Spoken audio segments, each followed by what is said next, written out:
Education arena Kharkhoda YouTube channel पर आपका स्वागत है।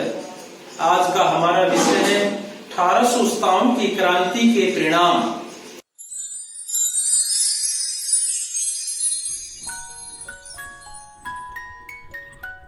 आज हम 1857 की क्रांति के जो परिणाम थे उन पर प्रकाश डालेंगे।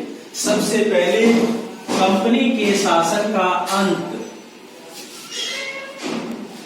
1757 में जब प्लासी की लड़ाई हुई और 1764 में बक्सर का युद्ध हुआ, उसके बाद जो ब्रिटिश ईस्ट इंडिया कंपनी थी उसने भारत के कुछ क्षेत्रों पर शासन करना शुरू कर दिया था और 1857 तक भारतवर्ष पर जो ब्रिटिश ईस्ट इंडिया कंपनी थी वही शासन कर रही थी। तो क्रांति के बाद ब्रिटिश सरकार ने कंपनी के शासन का अंत कर दिया और सीधा भारत का शासन ब्रिटिश ताज के, ब्रिटिश क्राउन के अधीन हो गया। ब्रिटिश जो सरकार थी वह सीधे भारत पर शासन करने लगी। तो इस प्रकार जो व्यापारिक कंपनी थी ईस्ट इंडिया कंपनी, उसके शासन का अंत हो गया। विलय की नीति की समाप्ति 1848 में जब लॉर्ड डलहौजी भारत का गवर्नर जनरल बन के आया तो उन्होंने विलय की नीति अपनाई, लैप्स की नीति अपनाई। जब कोई देशी राजा निसंतान मर जाता था तो उसके साम्राज्य को ब्रिटिश साम्राज्य में मिला लिया जाता था। उस दौरान अनेक देशी राजा निसंतान मर गए, उनके साम्राज्य को ब्रिटिश साम्राज्य में मिला लिया गया। पुत्र गोद लेने की परमिशन भी अंग्रेजों से लेनी पड़ती थी, सहज से वे पुत्र गोद लेने की आज्ञा नहीं देते थे। तो अब विलय की नीति को समाप्त कर दिया गया और पुत्र गोद लेने का अधिकार भी भारतीय राजाओं को दे दिया गया। तो विलय की नीति का अंत हो गया। देशी राजाओं की स्थिति पूर्ववत।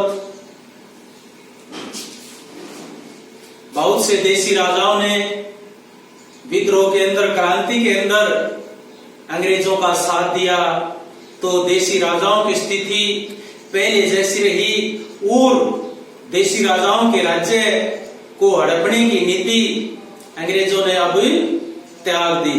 तो देशी राजाओं की स्थिति पहले जैसी रही। सेना के अनुपात में बदलाव। पहले भारत में जो ब्रिटिश सेना थी उसका अनुपात 5:1 था। 5 भारतीय सैनिक, 1 अंग्रेज सैनिक होता था। परंतु क्रांति के बाद जो सेना का की स्थिति में बदलाव कर दिया गया, सेना के अनुपात में बदलाव कर दिया गया। अब 2 भारतीय सैनिकों के अनुपात में 1 ब्रिटिश सैनिक होता था। ब्रिटिश सैनिकों की संख्या भारत के अंदर अब बढ़ा दी गई। अगला पॉइंट है भर्ती में बदलाव। क्रांति अवध, मध्य भारत, बिहार इस इलाके में ज्यादा फैली, तो भर्ती में सिपाहियों की भर्ती में बदलाव किया गया। अब अवध, बिहार और मध्य भारत से सैनिकों की भर्ती कम कर दी गई और सिख, गोरखा, पठान आदि जो युवा थे उनको ब्रिटिश सेना में भर्ती किया गया। तो सेना में जो सिपाही भर्ती करते थे उसमें भी बदलाव अंग्रेजों ने किया। भारत स्टीयू की नियुक्ति। क्रांति के बाद जब भारत में कंपनी के शासन का अंत हो गया, सीधा भारत का शासन ब्रिटिश संसद के अधीन हो गया, ब्रिटिश ताज के अधीन हो गया। तो अब जो ब्रिटेन के अंदर मंत्रिमंडल था, उस मंत्रिमंडल के एक मंत्री को भारत सचिव नियुक्त किया गया और उसकी सहायता के लिए भारतवर्ष में 15 सदस्यीय एक मंत्री परिषद बनाई गई। तो इस प्रकार भारत सचिव की नियुक्ति की गई। वो सारे कार्य की देखभाल करता था। और जो गवर्नर जनरल होता था उसका नाम बदल करके वायसराय रख दिया गया। अब गवर्नर जनरल को वायसराय के नाम से जानने लगे। आखिरी पॉइंट है मुगल वंश का अंत। 1857 की क्रांति का एक महत्वपूर्ण परिणाम मुगल वंश का अंत।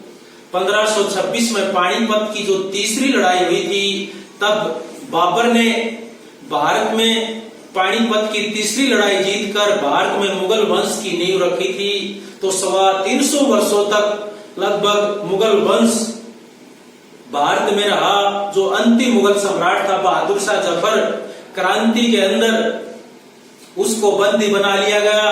उसके पुत्रों को उसके सामने ही गोली मार दी गई और उसको निर्वासित करके रंगून की जेल में डाल दिया गया और 1862 में वहीं पर निर्वासित जीवन व्यतीत करते हुए उसकी मृत्यु हो गई। इस प्रकार भारतवर्ष में मुगल वंश का अंत हो गया। तो ये क्रांति के महत्वपूर्ण परिणाम थे। आज के लिए इतना ही काफी है। धन्यवाद।